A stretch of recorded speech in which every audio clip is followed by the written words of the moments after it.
સજ્જનો સાંભળો. સુત પુરાણી કહે છે કે કથા સાંભળવાથી આપણા જીવનમાં ક્રાંતિ થાય, આપણો વિકાસ થાય છે.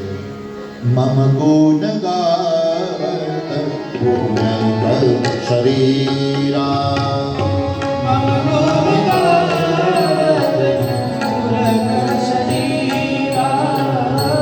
કથા સાંભળવાથી આપણા જીવનમાં એક એનર્જી શરૂ થાય.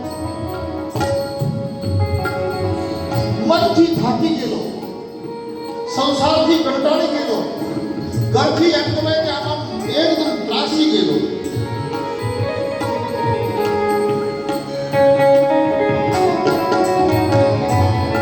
ઘણા બહેનોને ગૃહમાં એ તમારે બધું ભાખરી બનાવી, શાક બનાવી ખાવ ખાઈ લેજો, કે ખાતા નથી હેરાન કર્યા કરો, એ ખાવ ખાજો હું આ હાલી શકતા